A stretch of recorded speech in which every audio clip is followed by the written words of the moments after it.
Capítulo 13. Rostov pasó aquella noche con su pelotón en las avanzadas del destacamento de Bagration. Los húsares estaban dispuestos por parejas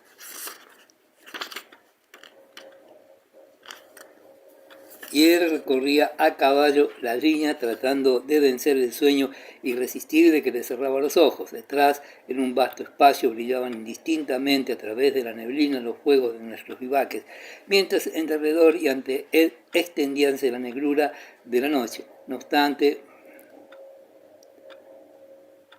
sus esfuerzos para penetrar la bruma, no lograba divisar nada. Figurábase a veces entrever una luz indecisa, algunos fuegos parpadeantes. Luego todo se desvanecía y se decía que había sido juguete de una ilusión. Cerraba los ojos y se representaba en su imaginación ora al emperador, ora a Denisov, ora a su familia. Abría los de nuevo y no percibía ante él más que las orejas y la cabeza de su caballo, las negras siluetas de sus húsares y la impenetrable oscuridad. ¿Por qué no ha de sucederme lo que a los demás? Se decía. ¿Por qué no he de encontrarme al paso del emperador, de recibir una orden como cualquier otro oficial y una vez cumplido acercarme a él? Ah, si así lo hiciera, ¿cómo le serviría? ¿Cómo le diría la verdad? ¿Cómo desenmascaría a los traidores? Y Rostov, para presentarse vivamente su amor y su devoción al emperador, se imaginaba encontrarse con un alemán traidor a quien abofetearía y mataría ante los ojos de su soberano. Un grito lejano le hizo estremecerse. ¿Dónde estoy? Ah, sí, en las avanzadillas. La consigna es Timón y Olmos.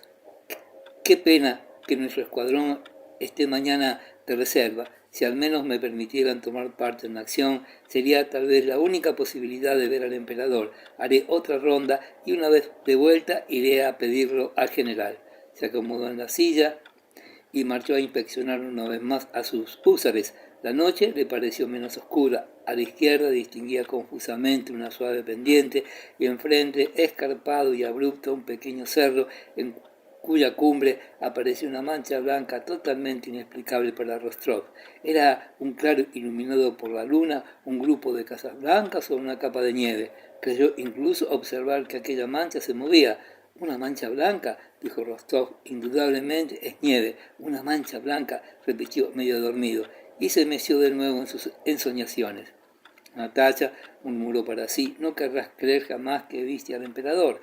«Por la derecha, señor, aquí hay malezas», le dijo el húsar ante el cual pasaba. Levantó la cabeza y se detuvo. El sueño juvenil, infantil, se apoderó invenciblemente de él. «Sí, pero ¿en qué voy a pensar? ¿Cómo me dirigiré al emperador? No es eso». Y su cabeza se inclinó de nuevo. De pronto, creyendo en su amodorramiento que disparaban contra él, se despertó sobresaltado. «¿Quién va?». Y allí donde suponía que estaba el enemigo, oyó los prolongados gritos de millares de voces. Su caballo y el del húsar que iba a su lado enderezaron las orejas. Desde aquel sitio donde se oían las voces brilló y se extendió un fuego solitario. Luego se encendió otro y súbitamente toda la línea de las tropas enemigas escalonadas en la montaña se iluminó con innumerables hogueras, en tanto que el griterío iba cada vez en aumento. Rostov reconoció por su entonación que aquellos clamores procedían de los franceses, pero le fue imposible a causa de la tremenda algarabía distinguir las palabras. «¿Y a ti qué te parece eso?», preguntó al húsar que le acompañaba. «Son los franceses». El húsar no respondió. «¿Es que no me has oído?», dijo Rostov. «¿Quién puede saberlo, señor?», replicó el húsar malhumorado. «Por la posición tienen que ser los franceses», repuso Rostov. «Tal vez sí, tal vez no», replicó el húsar. «Suceden tantas cosas por la noche». «Oh», gritó a su caballo, que se impacientaba. El de Rostov estaba también impaciente y pateaba con una de sus manos la tierra helada. Los gritos, que iban siendo cada vez más fuertes y violentos, se confundían ya en un inmenso clamor, como solamente podía producirlo un ejército de varios miles de hombres. Los fuegos se habían extendido ya por toda la línea del ejército francés. Los gritos alegres, triunfantes de las tropas enemigas le excitaban. «¡Viva el emperador! ¡Viva el emperador!», oíase bien distintamente. «No pueden estar muy lejos, a lo sumo detrás del riachuelo», dijo al húsar. El húsar no contestó, dio un suspiro y tosió ligeramente. Aproximábase el rumor del galopar de un caballo y a poco vio surgir ante él una figura que se le antojó gigantesca. Era un suboficial que le anunciaba la visita de los generales. Rostov, dirigiéndose a su encuentro, se volvió una y otra vez para mirar las hogueras del enemigo. Los príncipes Bagration y Dolgorukov, acompañados de sus respectivos ayudantes de campo, venían a observar aquella fantasmagórica de fuegos y a escuchar el clamoreo del enemigo. Rostov se acercó a Bagration y luego de haberlo informado se unió a su séquito, aguzando el oído para escuchar la conversación que sostenían los dos jefes. Créame usted, dijo Dolgorukov, eso es una estratagema. Se ha retirado y con objeto de engañarnos ha dado orden a la retaguardia de encender hogueras y armar un gran alboroto. Me cuesta trabajo creerlo, repuso Bagration. Desde anoche ocupan ese cerro y es evidente que si se retirasen lo habrían abandonado ya. Señor oficial, dijo Rostov, ¿están ahí los espías? Anoche todavía estaban, excelencia, pero en este momento no sabría decírselo. Si usted me lo ordena, iré con mis húsares. Bagration se esforzaba en vano para distinguir el rostro de Rostov. Bien, vaya usted, dijo después de una pausa. Rostov espolió al caballo, llamó al suboficial y dos húsares a los que dio orden de que le acompañaran y descendió al galope por la montaña en dirección a donde se oía el vocerío. Adentrábase así en las tinieblas llenas de brumas, de misterios y de peligros. Le producía una extraña mezcla de inquietud y placer. Desde la eminencia en que estaba situado, Bagration le conminó a que no vadeara el río, pero Rostov fingió no haberlo oído. Marchaba hacia adelante sin detenerse, tomando las malezas por árboles y las hendiduras por hombres. Cuando llegó al pie de la montaña no veía ya a los suyos ni al enemigo. En cambio, los gritos y las voces eran cada vez más cercanos. A unos pasos delante de él creyó divisar un río, pero al aproximarse vio que era una carretera y se detuvo, indeciso sobre la dirección que tomar. ¿La seguiría o la cruzaría para continuar marchando a través de los campos hasta la montaña opuesta? Lo más conveniente era seguir la carretera, porque así al menos podía distinguirse todo cuanto se presentara por delante. Sígame, dijo, y atravesó la carretera para avanzar al galope hacia la vertiente opuesta ocupada desde la víspera por un pelotón francés. Ya estamos, señor, le dijo uno de los húsares. Apenas había tenido tiempo Rostov de observar a través de la neblina un punto negro cuando surgió de pronto un vivo resplandor. Se oyó un disparo y una bala silbó por encima de su cabeza y se perdió en la lejanía. Brilló un segundo chispazo, pero no se oyó el tiro. Rostov se volvió rápidamente y partió al galope. Se oyeron 4 disparos, más desde diferentes sitios. Rostov detuvo un momento su caballo, excitado como él, y continuó marchando al paso. Menos mal, se decía alegremente. No se oyó ningún otro disparo. Cuando llegó al galope a presencia de Bagration, Rostov se llevó 2 dedos a la visera. Dolgorukov insistía aún en su parecer de que los franceses se retiraban y que solo habían encendido las hogueras para engañarles. ¿Qué demuestra eso? Si no, decía en el momento en que Rostov se aproximaba, pueden haberse retirado y dejado algunas patrullas. En todo caso, no se han replegado todos, príncipe, objetó Bagration. Mañana lo sabremos con certeza. El piquete está aún en la montaña, excelencia, y no se ha movido de sitio, dijo Rostov sin poder reprimir una sonrisa de satisfacción causada por la carrera que había efectuado y por el zumbido de las balas. Está bien, dijo Bagration. Se lo agradezco mucho, señor oficial. Permítame, excelencia, que, aventuró Rostov. ¿Qué ocurre? Nuestro escuadrón está mañana destinado a la reserva. Permítame usted agregarme al primer escuadrón. ¿Cómo se llama usted? Conde Rostov. Bien, se quedará conmigo de ordenanza. ¿Es usted el hijo de Elías Andrievich?, preguntó Dolgorukov. Rostov no respondió y, dirigiéndose al príncipe Bagration, le dijo: ¿Puedo entonces esperar, excelencia, que daré la orden? ¿Quién sabe si mañana me mandarán con una orden al emperador? Loado sea Dios, se dijo. Las hogueras y los gritos del campamento francés eran debido a la lectura de la proclama de Napoleón, durante la cual el mismo emperador en persona recorría a caballo todos los vivaques. Los soldados, al darse cuenta de su presencia, encendían antorchas de paja y le seguían gritando: ¡Viva el emperador! La orden del día, conteniendo la proclama de Napoleón, decía así: Soldados, tenéis ante vosotros al ejército ruso dispuesto a vengar el ejército austriaco. De un, son los mismos batallones que derrotasteis en Hohenbrunn y que habéis perseguido hasta aquí. Las posiciones que ocupamos son formidables y mientras avanzarán para desbordar el ala derecha nos presentarán el flanco. Soldados, yo mismo dirigiré vuestros batallones, permaneceré apartado del fuego y si con vuestra habitual bravura sembráis el desorden y la confusión en las filas enemigas, pero si la victoria se hace incierta, veréis a vuestro emperador exponerse a los primeros disparos del enemigo. No puede haber vacilación en la victoria, sobre todo en un día como hoy, en que está en juego el honor de la infantería francesa, tan necesario para el honor de la nación. Que con el pretexto de retirar a los heridos no se desorganizan las formaciones. Cada uno debe estar bien compenetrado de la idea de que hay que vencer a esos estipendarios de Inglaterra, animados de un odio tan grande contra nuestra nación. Con esta victoria terminará la campaña y podremos volver a nuestros cuarteles de invierno, donde nos esperan los nuevos ejércitos que se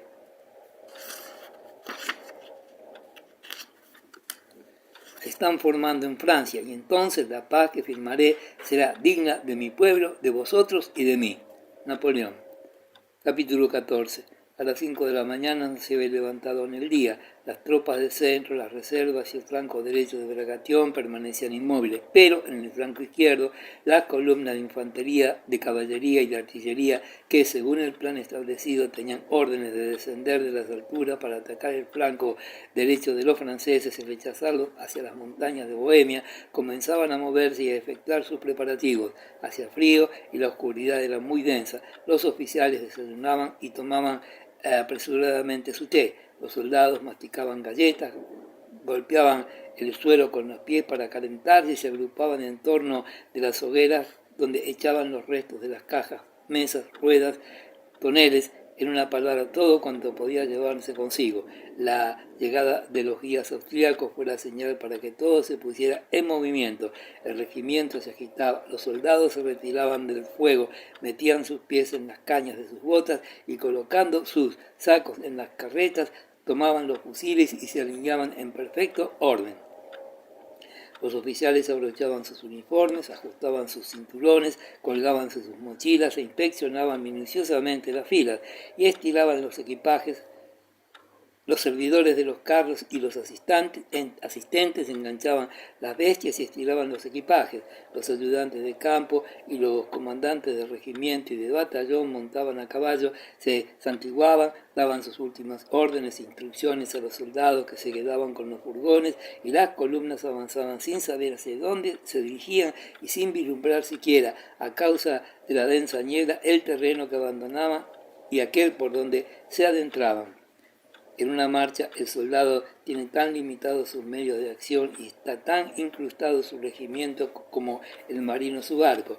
Para este existirá siempre el mismo puente, el mismo mástil, el mismo cable. Aquel, a pesar de las distancias enormes que recorre, desconocidas y llenas de peligro, tiene igualmente en torno suyo a los mismos camaradas, el mismo sargento mayor, el perro fiel de la compañía y el mismo jefe. El marinero rara vez se da cuenta de los inmensos piélagos por los que navega su navío, pero el día de la batalla no se sabe cómo ni por qué una sola nota solemne, la misma para todos, hace vibrar las cuerdas del yo moral del soldado ante la proximidad de esa incógnita inevitable y decisiva que despierta en él una inusitada inquietud. Tal día está excitado, mira, escucha, pregunta y trata de comprender lo que ocurre más allá del círculo de sus intereses habituales. La niebla era tan densa que a pesar de las luces del alba no se veía nada a 10 pasos de distancia. Las malezas se transformaban en frondosos árboles, las llanuras en desfiladeros y barrancos y corría uno el riesgo de encontrarse inopinadamente con el enemigo. Las columnas marchaban largo rato entre la nieve, subiendo y descendiendo collados, atravesando huertos y jardines en un país nuevo, desconocido, pero sin encontrar al enemigo por ninguna parte. Antes, el contrario, delante, detrás y por todos lados, los soldados no veían sino columnas rusas que seguían la misma dirección. Fíjate, acaban de pasar los de Kursk, se oía decir en las filas. Verdaderamente nuestras tropas son innumerables. Cuando anochece se encendieron los fuegos, te lo aseguro. Creí estar en Moscú. Como siempre que se trataba de pasar a la ofensiva, los soldados marchaban gozosos y no obstante los jefes de columna aún no se habían acercado a ellos ni les habían dicho una sola palabra. Todos cuantos hemos visto en el Consejo de Guerra estaban en efecto de mal humor y disgustados por la decisión tomada, limitándose a ejecutar las instrucciones que se les había dado sin preocuparse de alentar al soldado. Al cabo de una hora de marcha, el grueso de las tropas se detuvo y experimentóse en el acto el sentimiento instintivo de un gran desorden y confusión. Sería difícil explicar cómo este sentimiento, primeramente confuso, se convirtió muy pronto en una absoluta certidumbre, propagándose rápidamente entre los soldados como el agua que se precipita por un barranco. Si el ejército ruso se hubiera encontrado solo, sin aliados, habríase precisado sin duda más tiempo para que semejante aprehensión se convirtiera en un hecho cierto, pero todo el mundo se complacía en acusar a los alemanes, estando todos convencidos de que aquella fatal confusión era producida por los comedores de salchichas. ¿Por qué nos detenemos? ¿Es que está obstruido el camino? ¿Son los franceses? No es posible, hubiesen disparado tantas prisas como para partir y henos aquí detenidos como unas asémilas en pleno campo. Siempre han de ser esos malditos alemanes los que todo lo enmarañan, por algo tienen el cerebro al revés. En lugar de ir adelante se agrupan todos a la cola y entre tanto esperemos aquí sin comer. ¿Es que va a durar mucho todo esto? Parece que la caballería ha obstruido la carretera, dijo un oficial. Que vaya al diablo toda esa caterva de alemanes. Ni siquiera conocen su país, dijo otro oficial. ¿A qué división pertenecéis?, preguntó un ayudante de campo. A la 18. ¿Pero qué estáis haciendo aquí? Tendría que estar mucho más adelante. Ahora no podréis avanzar hasta la noche. ¡Qué manera tan estúpida de dar órdenes! Ni siquiera saben lo que hacen, dijo el oficial alejándose. Luego se presentó un general lleno de cólera. Se puso a gritar, pero no en ruso. ¡Tafa, lafa! ¿Pero qué es lo que están diciendo este hombre?, dijo un soldado. Por mi parte, yo hubiera fusilado a todos esos cobardes. Teníamos que estar en nuestra posición a las 9 y ni siquiera hemos echado la mitad del camino. Vaya modo de dar órdenes, repetían todos por todos lados, y el primitivo ardor de las tropas trocábase insensiblemente a causa de las estúpidas instrucciones que habían dado los alemanes en una violenta irritación. Originábase esa confusión por el movimiento que la caballería austríaca había iniciado hacia el flanco derecho. Los generales que dirigían la operación, considerando que el centro se hallaba demasiado distante del flanco derecho, habían hecho retroceder a toda la caballería dirigiéndola hacia el flanco izquierdo. A consecuencia de esta orden, varios militares de caballos tuvieron que pasar por entre las filas de la infantería, que se vio obligada a detener su marcha. Con esto se produjo un altercado entre el jefe de la columna austriaca y el general ruso. Exigía a esta que la caballería suspendiera su movimiento, a lo que respondía el austriaco que la culpa no era suya, sino de la autoridad superior. Entre tanto, las tropas permanecían inmóviles y silenciosas, e iban perdiendo poco a poco su ímpetu inicial. Al cabo de una hora, las tropas prosiguieron la marcha y descendieron hacia la llanura, donde la neblina era cada vez más densa. De pronto se oyó el estampido de un disparo, y luego otro y un tercero, a los que sucedieron varios más, a intervalos regulares, hasta que por fin, a lo largo del riachuelo de Goldbach, se produjo un intenso juego de fusilería. No contando con encontrar allí al enemigo y teniendo que enfrentarse inopinadamente con él, los rusos, sin una sola palabra de aliento de sus jefes, abrigando la convicción de haberse retrasado inútilmente y no divisando absolutamente nada a causa de la neblina, ni delante de ellos ni en derredor, se tirábanse lentamente con el enemigo, avanzaban y volvían a detenerse y recibían a destiempo las órdenes de los jefes y ayudantes de campo que corrían desorientados a través de la niebla por un terreno desconocido y sin lograr establecer contacto con sus respectivas divisiones. Eso fue lo que les ocurrió a la primera, segunda y tercera columnas que operaban en la llanura.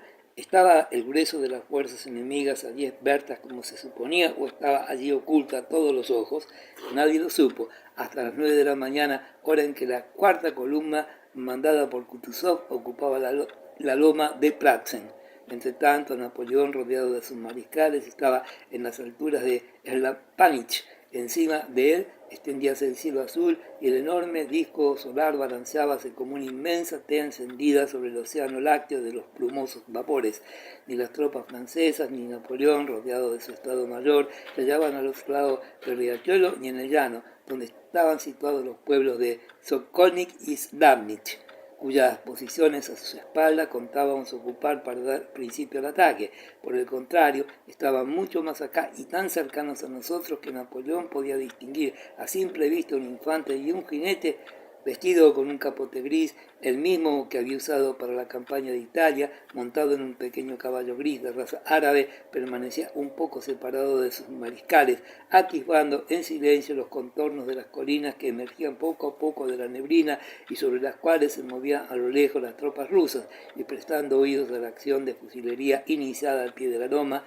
Ni uno solo de los músculos de su rostro, flacucho aún en aquella época, se contrajo y sus ojos brillantes estaban fijos, inmóviles, en un determinado punto. Sus previsiones habían sido justas.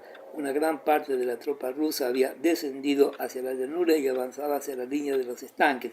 La parte restante abandonaba la loma de Pratzen, que Napoleón tenía intención de ocupar por considerarla una posición clave, y veía a través de la neblina cómo los millares de bayonetas de las diferentes columnas rusas iban sumergiéndose en aquel brumoso océano que se extendía en el desfiladero que formaban las dos montañas que abrigaban al pueblo de Pratzen. Por los informes que había recibido la víspera, por el rumor de pasos y de ruedas que se había oído durante la noche en las avanzadillas, por el movimiento desordenado de las columnas rusas, comprendía claramente que los aliados le suponían a una gran distancia, que las columnas en movimiento cerca de Pratzen formaban el centro del ejército ruso y que ese centro se encontraba ya suficientemente debilitado para atacarlo con grandes probabilidades de victoria. Y sin embargo no dio todavía la señal de ataque. Aquel día era para él un día solemne, el del aniversario de su coronación. Antes de salir el sol durmió unas horas y descansado, fresco, alegre, confiado en su buena estrella, en aquella disposición de ánimo en que todo parece posible y todo se consigue, montó a caballo y marchó a examinar el terreno. Su rostro, tranquilo y sereno, traslucía en su inmovilidad una consciente y merecida felicidad, semejante a la que ilumina a veces el semblante de un adolescente enamorado y dichoso. Cuando el sol hubo disipado por entero la neblina y brilló esplendoroso sobre la llanura, Napoleón, que parecía haber esperado aquel momento, se quitó con gesto irreprochable el guante de su fina y blanca mano e hizo un ademán que era señal de comenzar el ataque. Los mariscales, acompañados de sus ayudantes de campo, galoparon en diferentes direcciones y unos minutos más tarde el grueso de la fuerza francesa se dirigió rápidamente hacia la loma de Pratzen, con los rusos encaminándose por la izquierda hacia la llanura. Iban poco a poco abandonando. Capítulo 15. A las 8 de la mañana, Kutuzov se dirigió a caballo a Pratzen, al frente de la cuarta columna de Miladorovich, destinada a reemplazar las columnas de Przemyslოვski y Langeron, que habían descendido hacia el llano. Saludó a los soldados del primer regimiento y dio orden de marcha, demostrando con ello que abrigaba la intención de conducir él mismo la columna.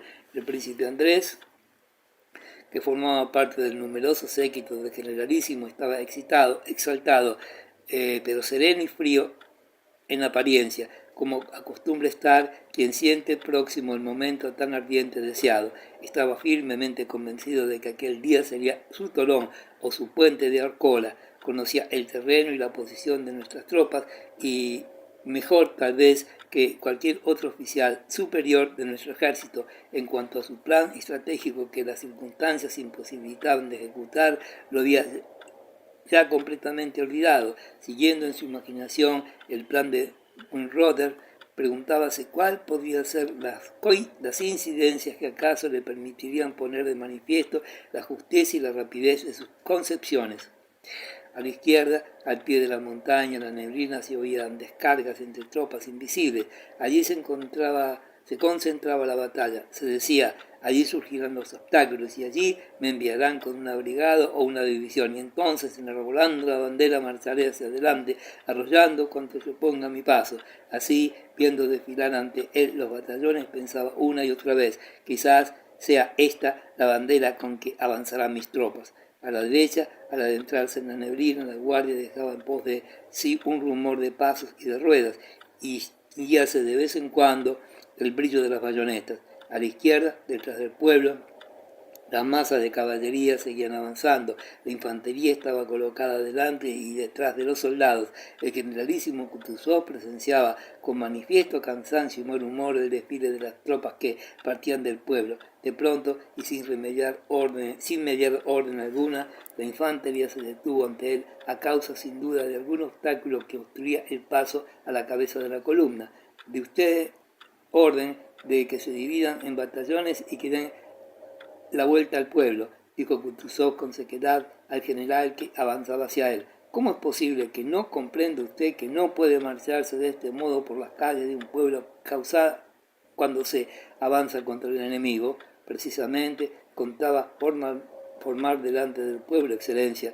Kutuzov sonrió con acritud. Bonita idea la de formar las tropas frente al enemigo. El enemigo está lejos todavía, excelencia, y según la disposición... ¿Qué disposición?, exclamó Kutuzov montando en cólera. ¿Quién le ha dicho eso? Sírvase usted cumplir con lo que se le ordena. A sus órdenes, mi general. Amigo mío, el viejo está de un humor de perro, dijo Nevsky al oído del príncipe Andrés. Un oficial austriaco con uniforme blanco y una pluma verde en el gorro se acercó a Kutuzov y le preguntó de parte del emperador si la cuarta columna había entrado ya en acción. Kutuzov se volvió sin contestarle y su mirada se posó por casualidad sobre el príncipe Andrés. El generalísimo desarrugó entonces el ceño como para no hacer partícipe al príncipe de su estado de irritación. Vaya usted a ver, le dijo. Y la tercera división ha pasado ya del pueblo. Dígale usted que se detengan y aguarden mis órdenes y pregúnteles, añadió reteniéndole, si los fusileros están en posición y lo que hacen. Lo que hacen, murmuró, prescindiendo siempre del enviado austríaco. El príncipe Andrés, una vez hubo rebasado los primeros batallones, detuvo la tercera división y comprobó, en efecto, la ausencia de los fusileros a la vanguardia de las columnas. El jefe del regimiento quedó estupefacto al recibir la orden del generalísimo por la que se le mandaba apostar fusileros a la cabeza de las tropas. Estaba plenamente convencido de que tenía enfrente a otras tropas rusas y que el enemigo se encontraba al menos a 10 vertas de distancia, y en efecto no se veía enfrente más que una vasta extensión desierta que envolvía una espesa niebla. El príncipe Andrés volvió enseguida para informar al generalísimo, a quien halló todavía en el mismo sitio, montado a caballo, dando grandes bostezos y cerrando los ojos. Las tropas no se movían y permanecían en posición de descanso con las culatas de los fusiles apoyadas en el suelo. Está bien, dijo Kutuzov al príncipe Andrés, y volviéndose hacia el austríaco que, consultando un reloj que le decía que era ya tiempo de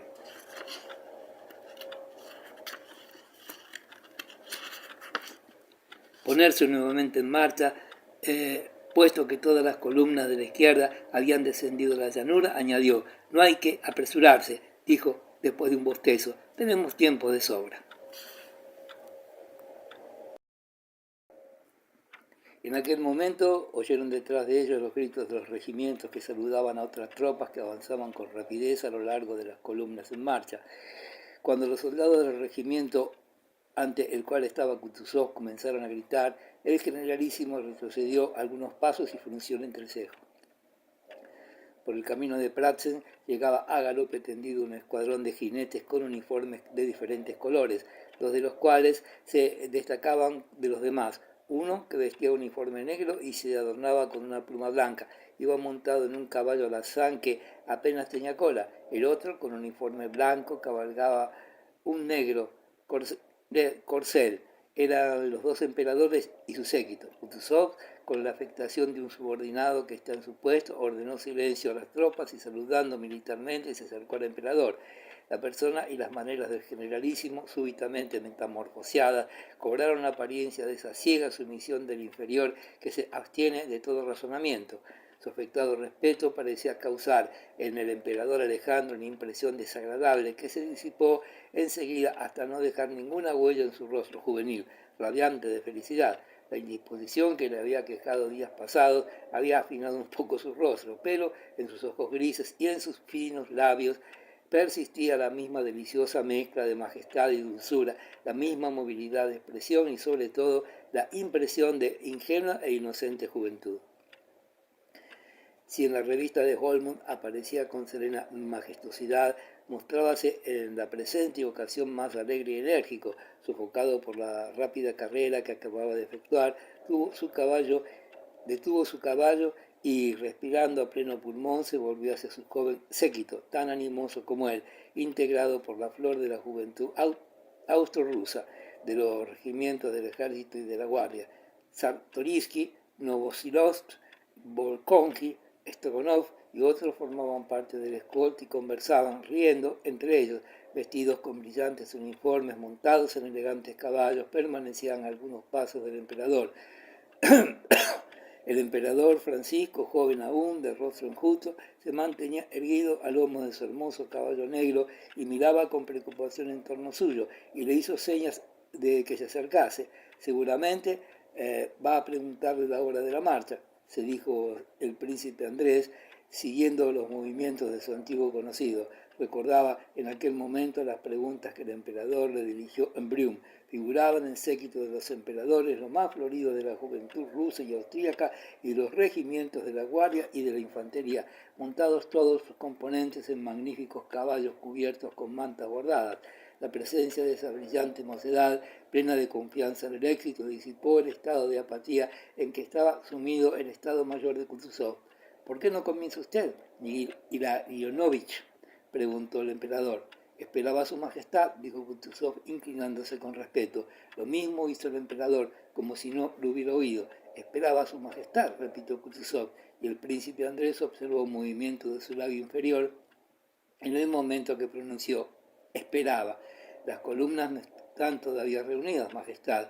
Esta respuesta disgustó al emperador. Se encogió de hombros y miró a Novosibirsk como para quejarse de Kutuzov.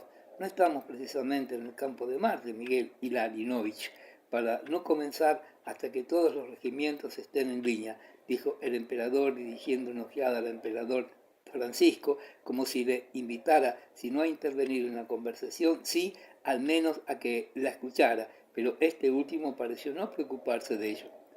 Es justamente por eso, majestad, que no comienzo, replicó Kutuzov con voz clara e inteligible. No comienzo, majestad, porque no estamos en una revista ni en el campo de Martes. A estas palabras los oficiales de la escolta del emperador se miraron unos a otros.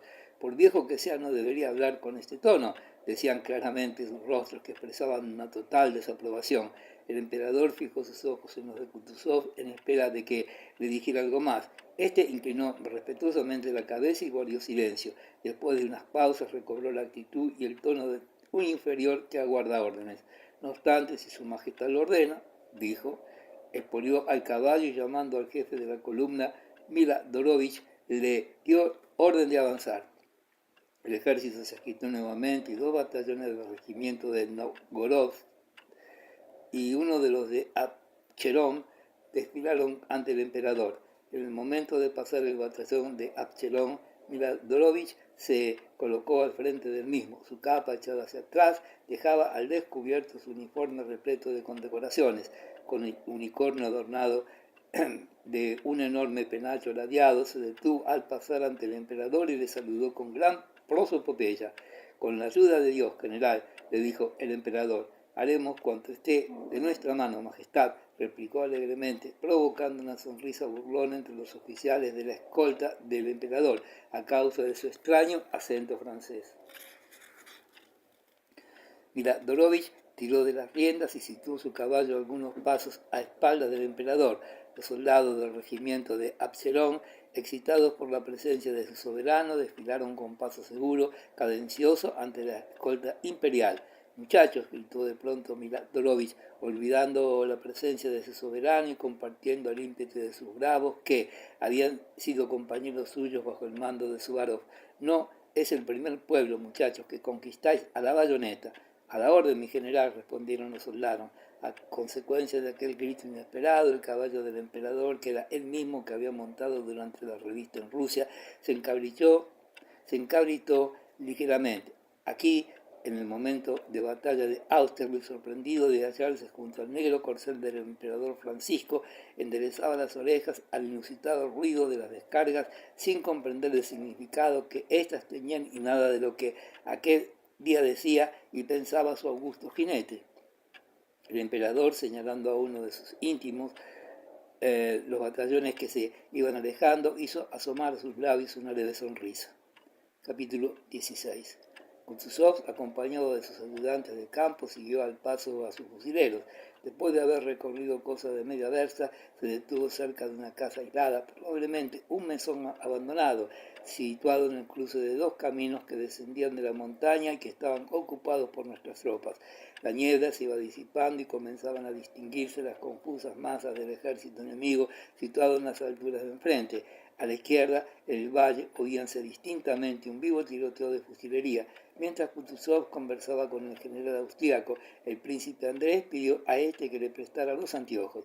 Fíjense, decía el extranjero, allí están los franceses, y señaló no un punto alejado, sino el pie de la montaña que tenían enfrente. Los dos generales y los ayudantes de campo se pasaron febrilmente unos a otros los anteojos. Un pánico involuntario se dibujó en sus semblantes. Los franceses, a quienes creían por lo menos a 2 verstas de distancia, parecían inapropiadamente ante ellos. Es el enemigo, pero no, sí, no hay duda. ¿Cómo es posible?, dijeron varias voces. El príncipe Andrés divisó a simple vista una fuerte columna francesa que iba al encuentro del regimiento de Absalón, a unos 500 pasos de donde estaba Kutuzov. Ha llegado mi hora, se dijo, hay que detener al regimiento de Absalón. Excelencia, pero en aquel mismo instante una densa humareda lo envolvió todo. Se oían las descargas y cada vez más cerca, y una voz entrecortada y temblorosa gritó a 2 pasos del príncipe Andrés: «Todo ha terminado, camaradas». Y como si estas palabras hubiesen sido una orden, masas enormes de soldados en retirado, empujándose unos a otros, pasaron en desordenada fuga por el mismo lugar donde 5 minutos antes habían desfilado ante los emperadores. Tratar de detener a aquella muchedumbre era una locura. Volkonski resistía con el ánimo deshecho aquella luz y no alcanzaba a comprender lo que acababa de ocurrir. Nevigi, con el rostro encendido y fuera de sí, gritaba a Kutuzov para que se hiciera atrás si no quería caer prisionero. Kutuzov, inmóvil, sacó el pañuelo y se lo llevó a la mejilla de donde manaba sangre. El príncipe Andrés se abrió paso hasta él. «¿Está usted herido?», le dijo con visible emoción. «No está aquí la herida, sino allí», replicó Kutuzov, apretando el pañuelo contra su mejilla y designando a los fugitivos. «Detenedlos», gritó. P., dándose cuenta enseguida de la inutilidad de su llamamiento, expolió el caballo y trató de avanzar hacia la derecha, pero la creciente muchedumbre de los fugitivos le hizo volver atrás. Era totalmente imposible desprenderse de aquella masa compacta. En aquella terrible confusión unos gritaban y otros se volvían y disparaban alocadamente al aire. Kutuzov logró por fin eludir la corriente y se dirigió con su séquito hacia el lugar donde partían las descargas. El príncipe Andrés, que hacía esfuerzos sobrehumanos para unirse con él, vio a través de la humareda una batería rusa que no había cesado todavía el fuego y hacia la cual se precipitaban los franceses. Un poco más arriba permanecía inmóvil la infantería rusa. Un general se acercó a Kutuzov, cuyo séquito estaba ya reducido a 4 personas. Aquellos 4 hombres pálidos y embargados de emoción se miraban unos a otros en silencio. «Detened a esos miserables», ordenó Kutuzov al jefe del regimiento. Y en el mismo momento, como si fuera un castigo a sus palabras, una ráfaga de balas, cual una bandada de pájaros, pasó silbando por encima del regimiento y de su cabeza. Los franceses atacaban la batería y, habiendo visto a Kutuzov, disparaban sobre él. Pasada aquella descarga, el comandante del regimiento se llevó la mano a la pierna, cayeron algunos soldados y el subteniente que llevaba la bandera le cayó esta de las manos. La bandera se enredó entre las bayonetas de los soldados que estaban cerca y estos comenzaron a disparar sin aguardar ninguna orden. Kutuzov exhaló un suspiro desesperado. «Volkonski, murmuró con voz casi senil, mostrando al príncipe Andrés el batallón casi destruido. ¿Qué significa eso? Apenas hubo pronunciado estas palabras, el príncipe Andrés, sintiendo que las lágrimas de cólera y de vergüenza le atenaceaban la garganta, se apeó de su caballo y se precipitó hacia la bandera. «Adelante, muchachos», gritó con voz aguda. «Ha llegado el momento», se dijo, agarrando el asta de la bandera y oyendo, lleno de dicho, el zumbido de las balas que iban dirigidas contra él. Varios soldados más cayeron. ¡Hurra!, clamó enarbolando a duras penas la bandera y se lanzó hacia adelante con la certeza de que le seguiría todo el batallón. En efecto, no había avanzado sin unos pasos cuando se movió un soldado, luego otro y el batallón entero, gritando ¡hurra!, siguió adelante hasta rebasarlo. Un suboficial cogió el precioso símbolo cuyo peso hacía doblegar la mano del príncipe Andrés, pero cayó enseguida mortalmente herido. El príncipe Andrés volvió a tomar la bandera y continuó avanzando con el batallón. Veía ante él a nuestros artilleros, unos batían, pero otros abandonaban las piezas y corrían a su encuentro. Veía cómo los infantes franceses se apoderaban de los caballos de los artilleros y volvían los cañones. 20 pasos los separaba del enemigo.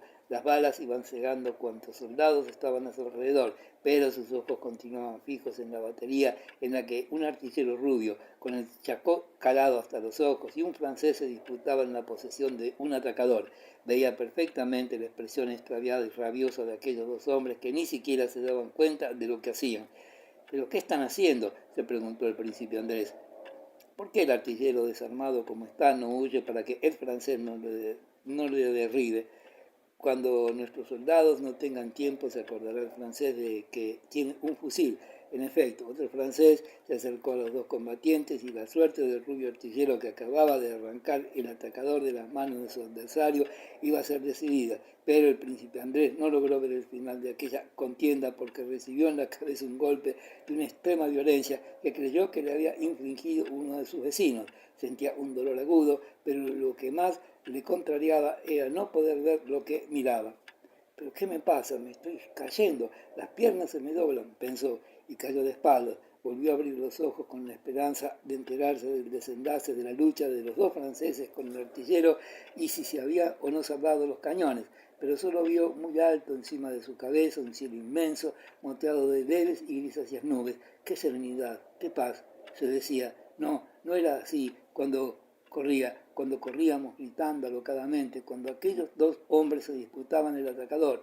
No era así como flotaban las nubes en este cielo infinito. ¿Cómo no me había dado cuenta antes esta profundidad sin límites? Qué feliz soy de haberla por fin observado. Sí, excepto eso, todo es vacío y decepción. No existe sino la serenidad y el reposo. Loado sea Dios. Capítulo 17. A las 9 de la mañana, en el flanco derecho, que estaba bajo las órdenes de Bragatión, no se había entablado todavía ninguna acción.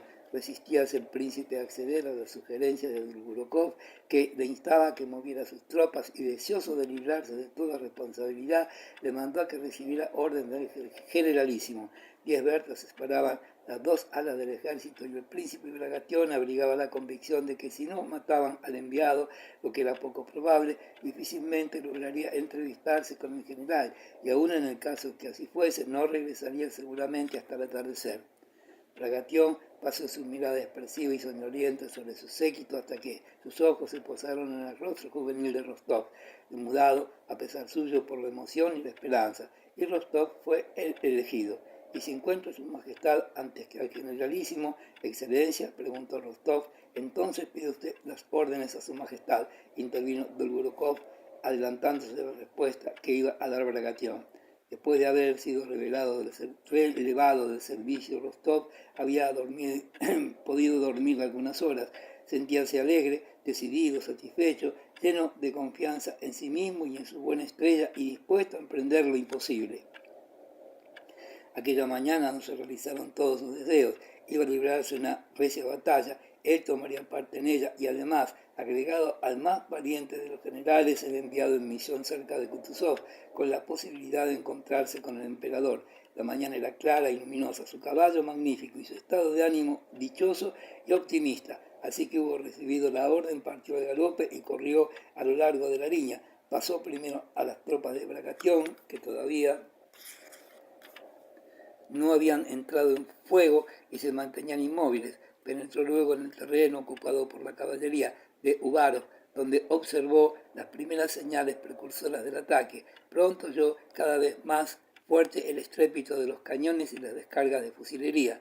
No se trataba de uno o dos disparos aislados que retumbaban a intervalos regulares en el aire fresco de la mañana, sino un continuo fragor en el que se confundían las descargas de artillería con las de fusilería y que repercutían más acá de Plassen en las vertientes de las montañas.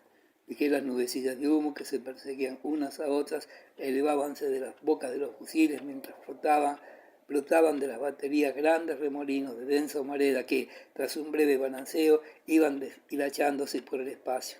Rostov se detuvo un momento para ver lo que ocurría. ¿A dónde iban? ¿Por qué marchaban en todos sentidos, ora avanzando, ora retrocediendo? No alcanzaba a comprenderlo, pero aquel espectáculo, en lugar de inspirarle temor o abatimiento, no hacía al contrario más que acrecentar su ardimiento. No sé lo que va a resultar de todo eso, pero no hay duda de que todo irá bien, pensaba.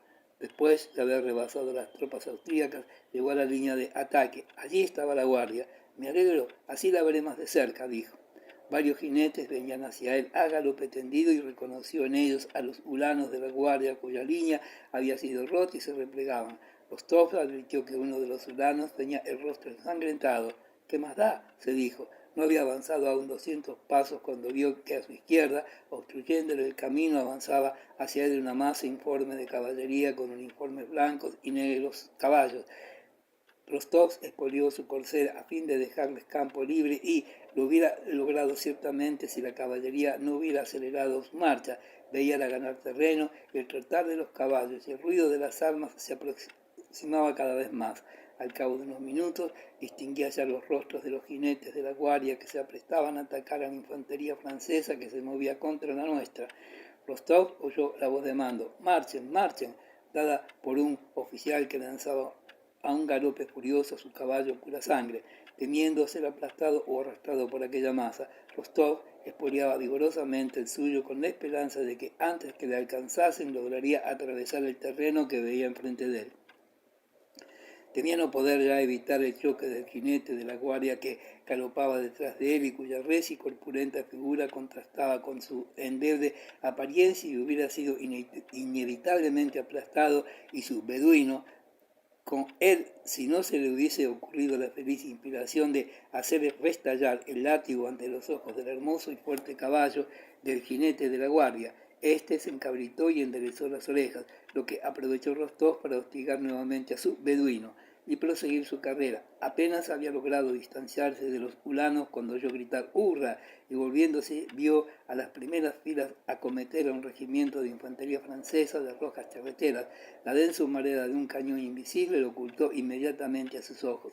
Era aquella famosa carga de los jinetes de la guardia que tanta admiración despertó en los propios franceses. Con intensa emoción supo más tarde que de todos aquellos apuestos hombres, de toda aquella brillante flor de juventud, rica, elegante, montada en relucientes caballos oficiales y Junker, que le habían dejado atrás en su furioso galopar, no sobrevivirían más que 18.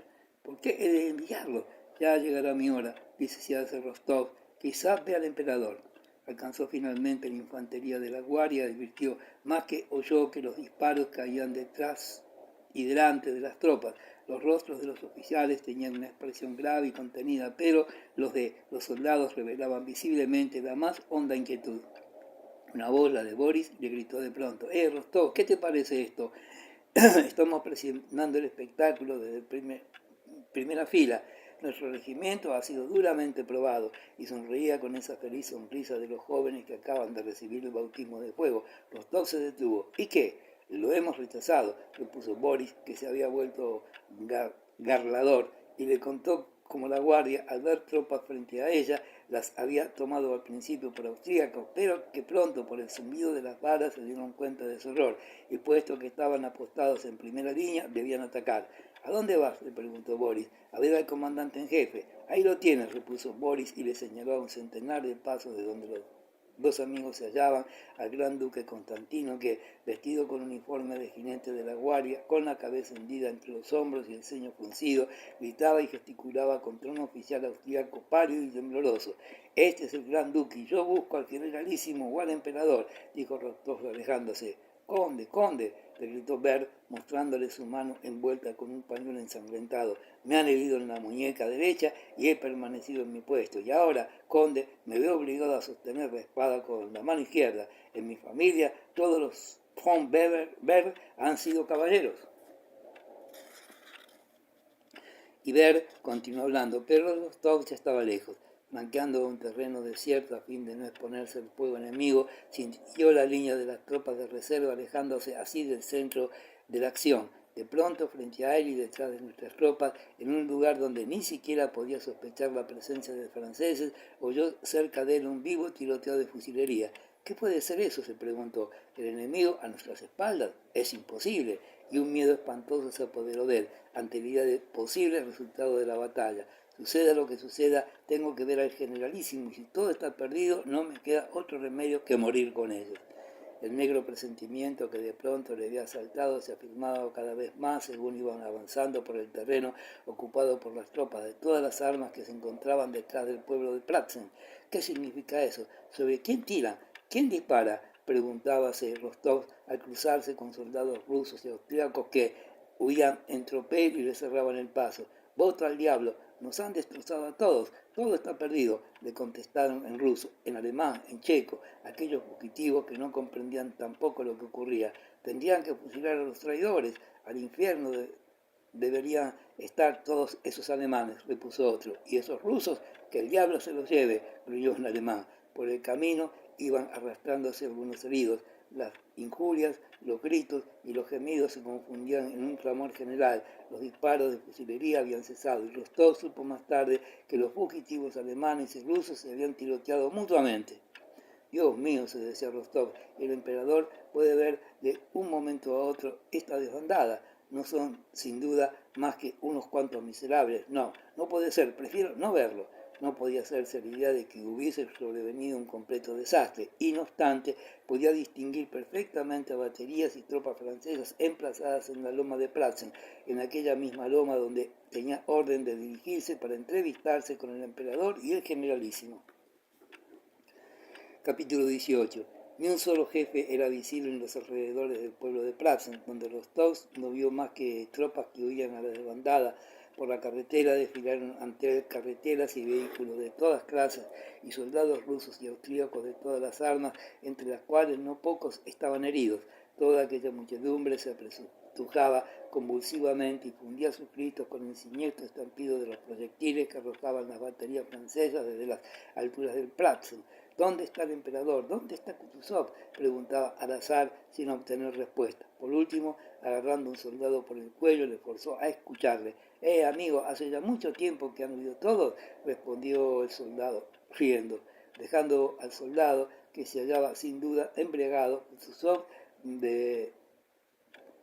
tuvo a otro ordenanza o asistente, al parecer de un importante personaje, el cual le contó que el emperador había sido gravemente herido y que hacía una hora había pasado un coche por aquella misma carretera. «Es imposible, no era él», gritó Rostov. «Yo lo he visto con mis propios ojos», repuso el ordenanza con una sonrisa de hombre enterado, «pues no hace poco tiempo que le conozco. ¿Cuántas veces le vi en San Petersburgo? ¿De qué modo hacía avanzar Elías Ivanich sus 4 caballos negros, como si yo no conociera esos caballos, y al cochero del emperador? ¿A quién busca usted?», le preguntó algunos pasos más lejos un suboficial herido. «Al generalísimo. Ha sido muerto por una bala que le dio en el pecho cuando iba al frente de nuestro regimiento». «No es cierto, solo ha sido herido», dijo otro. «¿Quién? ¿Kutuzov?», preguntó Rostov. No ha sido Kutuzov. ¿Cómo se llama? En fin, ¿qué más da? Lo cierto es que muy pocos han sobrevivido. Vaya usted por allí y llegará al pueblo de Kostiaredek, donde están reunidos los jefes». Rostov prosiguió despacio el camino, sin saber qué hacer ni a quién dirigirse. El emperador herido, la batalla perdida. Siguiendo la dirección que le indicaron, vio a lo lejos una torre y el campanario de una iglesia. ¿Por qué apresurarse? Aunque el emperador y Kutuzov estuviesen sanos y salvos, no tenía ya nada que pedirles. «Tome usted el camino de la izquierda, excelencia», le gritó un soldado, Por aquí le matarán. Rostov reflexionó un instante y siguió el camino que se le había indicado como peligroso. ¿Qué importa todo? ¿Por qué he de precaverme si el emperador está herido? Pensó. Si se adentró por el terreno donde habían sido muertos el mayor número de fugitivos del Pratzen. Los franceses no lo habían ocupado todavía y los pocos rusos que habían sobrevivido lo habían abandonado. Ya hacían en aquel campo como haces bien agavillados, grupos de 10, de 15 hombres muertos o heridos. Estos se arrastraban y se reunían de 2 en 2 o de 3 en 3 y proferían gritos que hacían estremecer a Rostov, el cual, para no presenciar tan horrible espectáculo, lanzó su caballo a galope tendido. No temía perder su vida, sino la sangre fría de que tan necesitado estaba. Los franceses habían cesado de disparar hacia aquel campo en el que no aparecía ningún ser viviente, pero al ver al ayudante de campo lanzaron contra él algunos disparos. Aquellos silbidos lúgubres y estridentes, aquellos cadáveres que yacían en derredor le causaron una impresión de horror y de piedad por sí mismo. Recordó la última carta de su madre y se dijo, qué impresión hubiera tenido al verme aquí bajo el fuego de los cañones, en el pueblo de Gostiarek, fuera ya del alcance de la artillería, encontró, aunque mezcladas a las tropas rusas que abandonaban en buen orden el campo de batalla.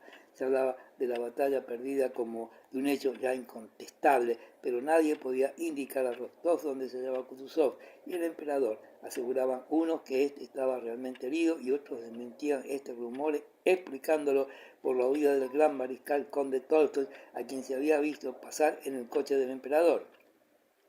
Un oficial dijo a Rostov que a la izquierda del pueblo había visto algunos personajes de importancia. Se dirigió pues allí no con la esperanza de encontrar a quien buscaba, sino simplemente para descargar su conciencia. Después de haber recorrido 3 versas y rebasado las últimas tropas rusas, vio en un huerto separado de la carretera por una zanja a 2 jinetes. Le pareció conocer uno de ellos que llevaba un penacho blanco en el sombrero, el otro con un caballero desconocido montado en un caballo alazán de magnífica estampa y que a Rostov le pareció haberlo visto ya en otra ocasión. Se acercó a la zanja, espolió el caballo y franqueó graciosamente el obstáculo. Hizo dar la vuelta al caballo, salió de nuevo por encima de la zanja y se dirigió respetuosamente al caballero del penacho blanco. Le invitó a hacer lo mismo. El caballero, cuyo rostro, por no serle desconocido, atraía voluntariamente la atención de Rostov, hizo con la mano y con la cabeza un gesto negativo por el cual instantáneamente reconoció a su dorado emperador. Pero no puede quedarse aquí completamente solo, en medio de este campo desierto, se dijo. En aquel momento Alejandro volvió su rostro y Rostov pudo observar sus facciones tan profundamente grabadas en su corazón. El emperador estaba pálido, sus mejillas y sus ojos aparecían hundidos, pero no por ello dejaba de expresar su semblante, su habitual dulzura y simpatía. Rostov estaba contento de verle, contento de tener la certeza de que su herida no había sido más que una invención sin fundamento y se decía que era su deber transmitirle sin demora el mensaje del Dolgorukov. Pero cual un joven enamorado que, emocionado y tembloroso, no se atreve a dar curso a sus sueños y apasionados y trata con algún pretexto de retrasar el momento de encontrarse a solas con su amada, así Rostov, en presencia de la realización de su deseo, no sabía si tenía que acercarse al emperador o si tal tentativa no sería inoportuna y fuera de lugar.